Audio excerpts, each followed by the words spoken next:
Buenos días, estamos ya hoy a 13 de abril y parece ser que no va a haber ya más clases presenciales. El problema distinto va a ser la cuestión del examen final, porque la verdad es que no sé de qué manera hacer un examen en el que haya garantías de que no se inspiren los alumnos en textos o en ayudas de otras personas a la hora de hacer el examen. No sé qué manera hay. Hombre, habría una manera, que sería hacer un examen uno por uno eh, y mediante videoconferencia, pero eso sería interminable, nos podríamos llevar muchísimo tiempo, no sé. Pero ese por lo menos ahí, si yo le estoy viendo la cara y viendo cómo responde, ahí evito la posibilidad de que hagan trampas, la verdad, las cosas, llamando a las cosas por su nombre. Bueno, eh, eso ya se verá de qué instrucciones dan en el rectorado. Bien, entramos ya en la última parte de esta asignatura, que son 4 temas, del 10 al 13, ambos inclusive. Y podríamos decir que esto es la parte general. Que en vez de dar la parte general al principio, la damos al final por las razones que ya expusimos en su momento. Por lo tanto, lo que vamos a decir es común a todos los llamamientos que hemos visto, al llamamiento por vía de legítima, al llamamiento testamentario o al llamamiento por intestada. El tema 10 se titula Llamamiento sucesorio y capacidad sucesoria. El primer epígrafe se titula Fases que preceden a la adquisición de la herencia. Bueno, hay un camino hacia la adquisición de la herencia. Ese camino nos hace pensar en que hay distintas fases antes de llegar a la adquisición definitiva de la herencia. En primer lugar, el primer hito histórico es el llamamiento, ¿no? La apertura de la sucesión supone que, dice el código, que se transmiten con la muerte del causante. La muerte del causante determina que se abra el fenómeno sucesorio. Pero no solamente, eso lo dice el artículo 657, pero no solamente la muerte, también la declaración de fallecimiento, artículo 196 del Código Civil. Tanto una como otra tienen los mismos efectos, lo único que pasa es que la declaración de fallecimiento es más insegura y en caso de no ser cierto el fallecimiento, porque reapareciera esa persona, pues entonces pues habría que deshacer lo hecho, cosa que no ocurriría nunca en el caso de la muerte. De manera que lo primero es que se abra la sucesión con la muerte del causante. Ahora bien, en un segundo momento se puede producir cuando se produce un llamamiento, pero que todavía no surte efectos. Es el caso, por ejemplo, del nasciturus, que habría que esperar. El caso del concepturus, o nondum concepti, se le llama de las dos maneras. En el caso de la sustitución fideicomisaria a favor de siendo fideicomisario una persona aún no concebida, habría que esperar también, y también habría que esperar en los casos de la condición y el término suspensivos. En estos casos se ha producido un llamamiento, pero no se puede aún llevar a cabo porque hay que esperar a que se verifique las circunstancias que se han previsto de antemano. La tercera fase o el tercer momento sería el momento ya de la delación de la herencia. Es decir, cuando se han despejado todas las dudas y el llamamiento se hace firme y se le concede al llamado la opción entre aceptar o repudiar.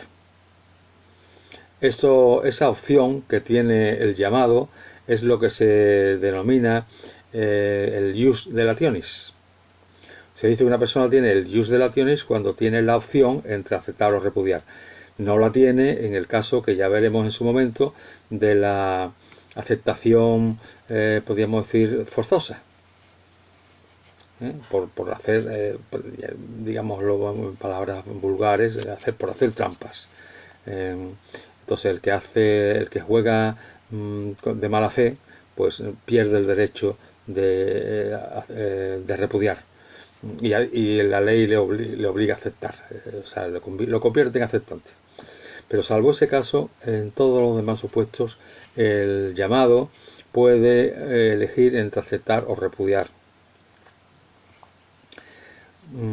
Esa facultad de decidir y por lo tanto de reflexionar es compatible con el hecho de administrar los bienes hereditarios, porque concretamente el artículo 999, párrafo cuarto, hace compatible esa posibilidad. Podríamos decir que el que administra unos bienes no tiene por qué ser, no supone que eso sea que se convierte, que quiera aceptar la herencia. Simplemente para el evento, para la eventualidad de que llegara a aceptar, pues la ley le permite realizar actos de conservación, de administración, para que no se echen a perder los bienes hereditarios, pero sin que eso suponga que acepta la herencia. Es decir, para que acepte la herencia, ya lo veremos en su momento, cuando hablemos de la aceptación, pues la ley requiere, como para la aceptación tácita de la herencia, actos de señor, actos que solo se podrían realizar si fuera ya heredero. La administración no son actos de señor. De hecho, la herencia puede estar administrada por un administrador, y ese administrador no significa que sea heredero, por el hecho de que gestione los bienes hereditarios. Bien, para aceptar la herencia, hemos dicho que el llamado puede aceptar o repudiar. Y me preguntarán, bueno, pero ¿y qué ocurre con cuando es menor de edad? Bueno, pues no hay que esperar a que llegue a la mayoría de edad. Entonces esto retrasaría multitud de herencias y lo haría difícilmente soportable. Piénsese en un niño muy pequeño y que habría que esperar hasta lo que cumple 18 años. Esto lo haría que fuera muy duro y muy difícil. La ley permite que los representantes del menor y del incapacitado puedan aceptar o repudiar en su nombre. Lo que pasa es que variando las exigencias según sean unos u otros representantes. Así, por ejemplo, en el caso de los padres, pues la ley no les pone limitaciones a la hora de aceptar la herencia a favor de sus hijos. Así se deduce del artículo 166 del Código Civil, interpretado en sentido contrario.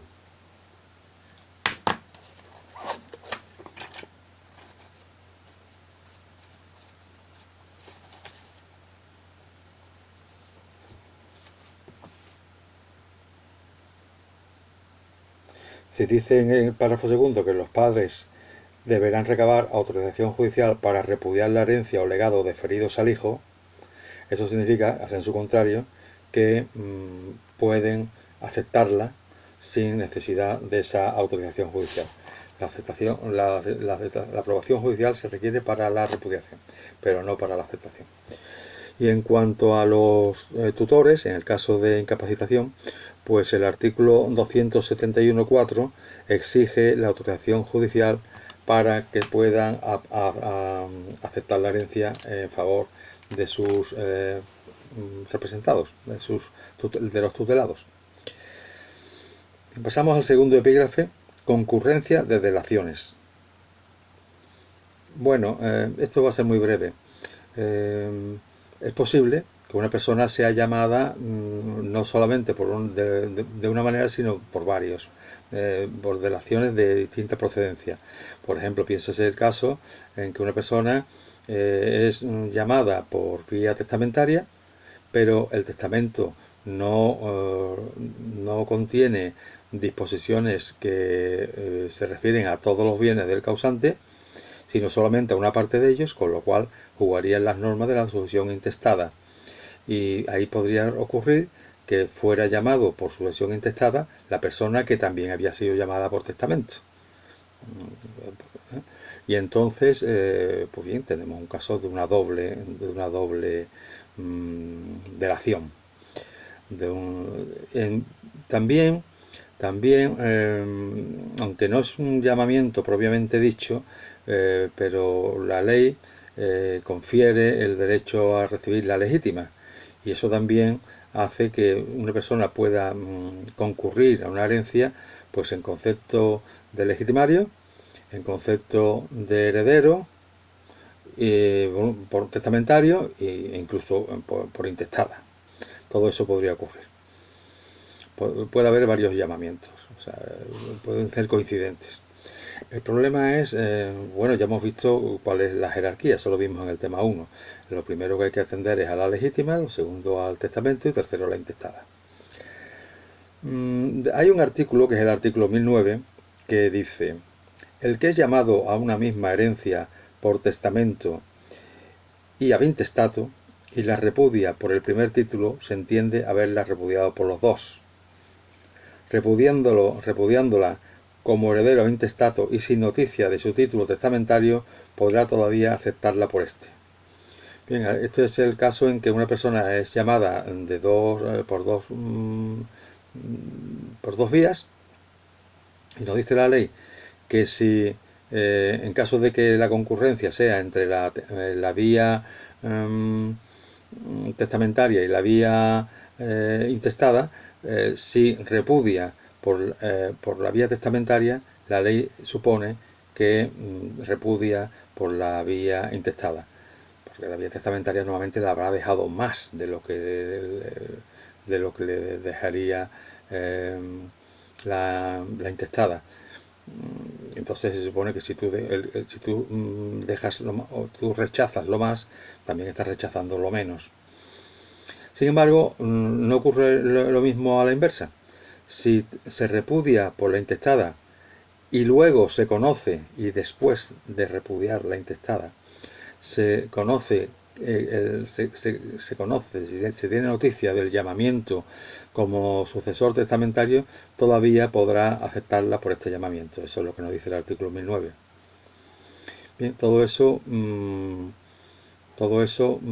sin olvidar el caso especial que supone el artículo 820 tercero, el que regula la opción compensatoria, la llamada doctrinalmente opción compensatoria, es decir, cuando una persona es llamada por un usufructo, cuando la legítima es gravada o tiene el gravamen de un usufructo o una renta vitalicia. En ese caso podría el legitimario optar entre recibir el exceso con el gravamen o limitarse a recibir la legítima estricta. Bien, aquí vemos que la opción por la legítima supone al mismo tiempo una repudiación de la vía testamentaria.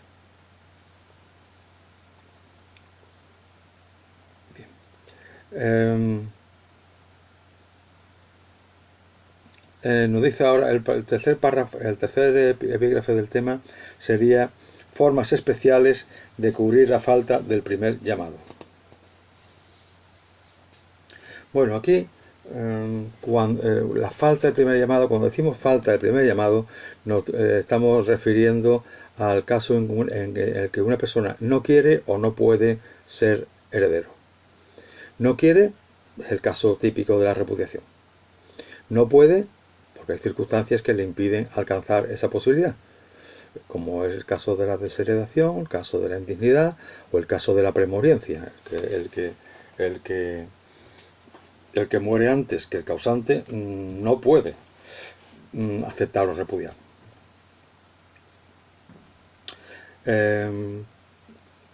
Tenemos que distinguir a la hora de que falla porque no quiere o no puede el llamado, a la hora de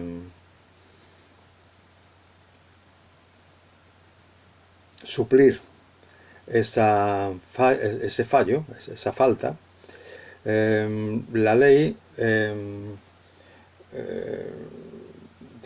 distingue entre dos situaciones. El primer caso, en el que el llamamiento, estemos hablando de lo que se sucede dentro de la legítima.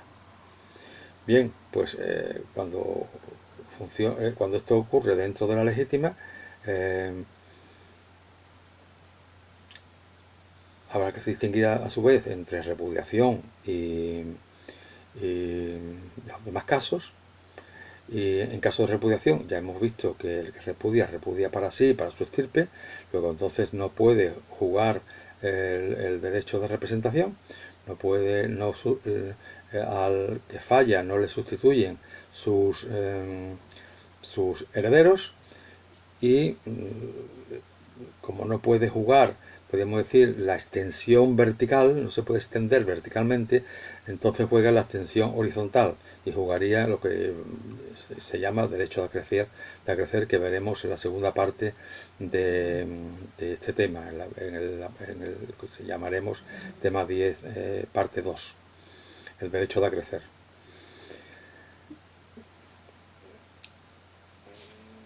Sin embargo, cuando estamos hablando de la sucesión voluntaria, de la parte que no afecta a la legítima, y recordemos que eso es toda la parte libre, la parte disponible, y también la nuda propiedad del tercio de mejora cuando favorece a descendientes, pues diremos aquí que la ley establece un orden a la hora de suplir la falta del llamado.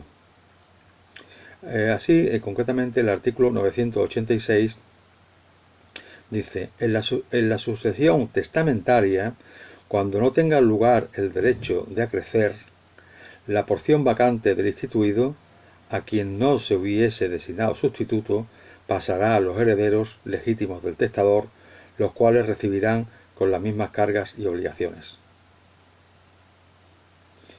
Bien, en este precepto, que es un poco confuso, a mi juicio, aquí se produce una jerarquía. En primer lugar, como estamos hablando de parte de herencia voluntaria, aunque el código lo llama testamentaria, pero jugaría en primer lugar la sustitución que haya hecho el causante. Normalmente sustitución vulgar, sustitución vulgar, pero no necesariamente la vulgar, también puede ser las otras. Pero ya digo, normalmente es que el testador, a la hora de, como está hablando, está regulando la parte voluntaria de su herencia, la parte que excede la legítima, pues ahí la libertad del causante es muy grande, y entonces ahí, al ser tan grande, pues también le permite la sustitución vulgar, lógicamente. Nombro a A, pero si A no quiere o no puede, entonces nombraría a B. A falta de sustitución, jugaría el derecho de acrecer, porque así le dice: cuando no tenga lugar el derecho a acrecer, luego si tiene lugar el derecho a acrecer, jugaría el derecho a acrecer, que ya veremos muy pronto que tiene unos requisitos. No se produce siempre el derecho de acrecer. Para que haya derecho a crecer tiene que haber un llamamiento en el mismo nivel y por partes iguales. De manera que si yo llamo a alguien con un tercio y a otra con un medio, pues y a otra con un sexto, pues no se produciría ahí un derecho de acrecer. Y en tercer lugar, en caso de que no juegue ni la sustitución ni el derecho de acrecer, entonces jugarían las normas, dice aquí, a los herederos legítimos, es decir, a los herederos intestados del testador. Ese sería el orden que habría que seguir en el caso de la sustitución, de la sucesión voluntaria. Pasamos ahora al cuarto epígrafe, que se titula La transmisión mortis causa del jus delationis.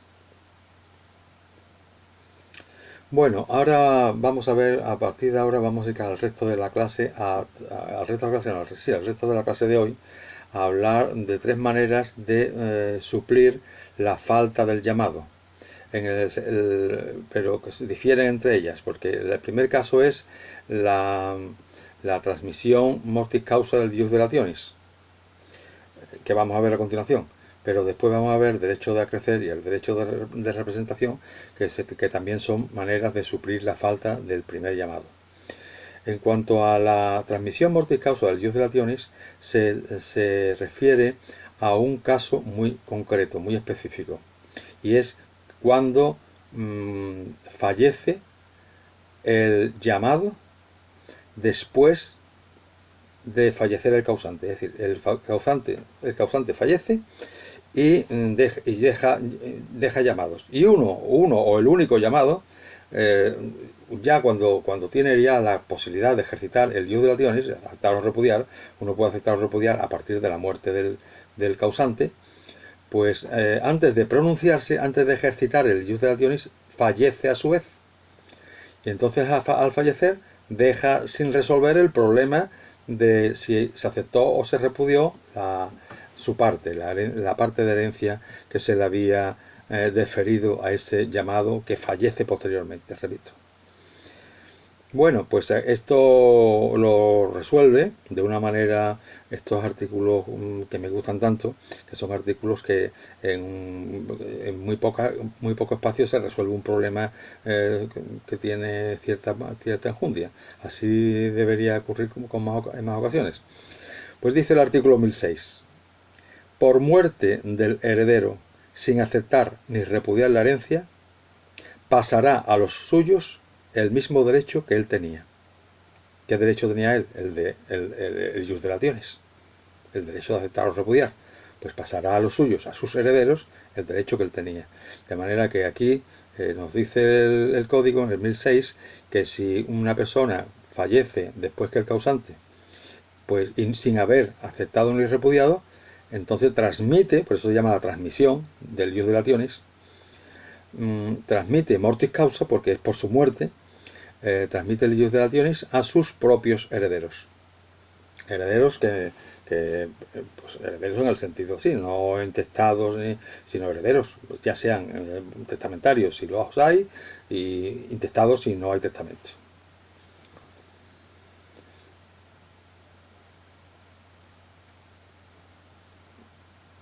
Bien, aquí lo que ocurre es que la doctrina y la jurisprudencia también consideran que esta es una norma legal de carácter supletorio. Es decir, es una norma que juega a falta de una disposición contraria por parte de quienes pueden decidir este tema. En primer lugar, a falta de disposición contraria del causante. El causante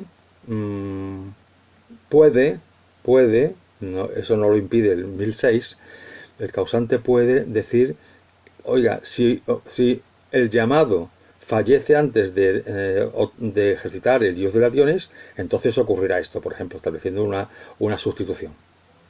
Eso es perfectamente posible. Pero recordemos, siempre que estemos hablando de la sucesión voluntaria, no de la legítima.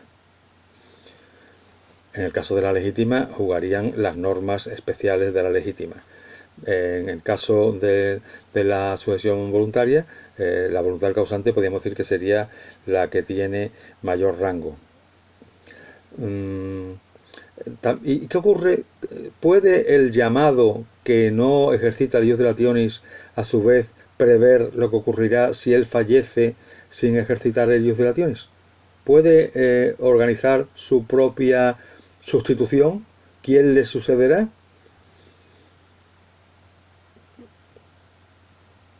Pensamos que sí, porque de la misma manera que el causante puede prever otra cosa distinta del 1006, el llamado, que pudo haber aceptado, por lo tanto pudo haberse hecho cargo de todo, pues también puede a su vez nombrar sus propios, los que tendrán que decidir.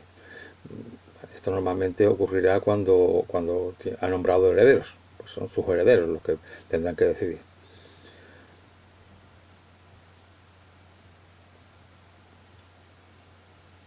De manera que la transmisión del artículo 1006, que doctrinalmente y para evitar la transmisión del ius dilationis, que son varias palabras, pues normalmente se emplea el término latino la transmissio. Pues bien, para que opere la transmisión es preciso, por lo tanto, que no haya una voluntad diferente por parte del causante o del propio llamado, y entonces cuando juega la ley, que tiene carácter supletorio, repito.